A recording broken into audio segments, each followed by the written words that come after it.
বিসমিল্লাহির রহমানির রহিম। আমার অত্যন্ত প্রিয় বন্ধু শামসুজ্জামান মেহেদী অনেক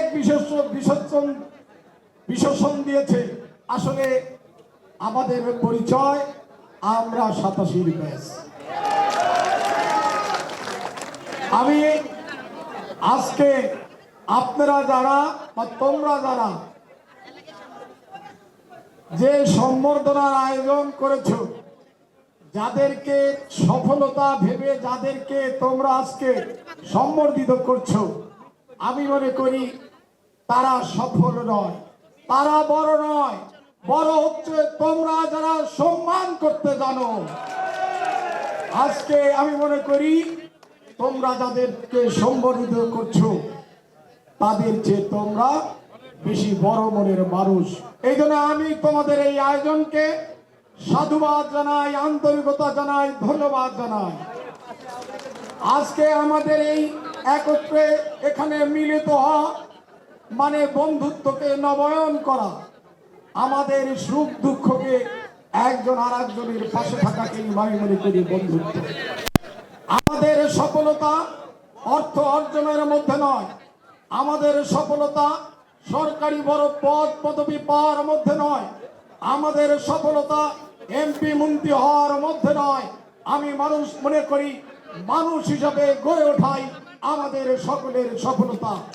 আমরা সমাজে মানুষ হিসেবে বেঁচে থাকতে চাই এবং আমরা একই জন আর অন্যজনের পাশে থেকে মানবতার কল্যাণ করতে পারি, জাতির কল্যাণ করতে পারি। লাখো শহীদের রক্তে অর্জিত স্বাধীনতাকে আমরা সুসংহত করতে পারি এবং 26-এ ছাত্ররা রক্ত দিয়ে যে নতুন বাংলাদেশ নির্মাণের স্বপ্ন আমাদের দেখেছে, আমরা যেন সেই নতুন বাংলাদেশ এই দেশে প্রতিষ্ঠা করতে পারি। আর আজকে আমরা এখানে এসে আমি নিজেকে গর্বিত মনে করছি, ধন্য মনে করছি। ভবিষ্যতে সুযোগ পেলে আমি আবার আসবো।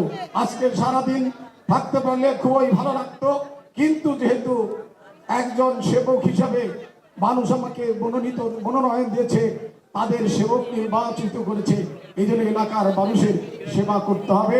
এই জন্য অনেকগুলো সকালেও প্রোগ্রাম ছিল, সেলিম আর মেহেদীর অনুরোধে সেই প্রোগ্রাম কিছুটা পিছিয়ে দিয়ে আপনাদের এখানে এসেছিলাম।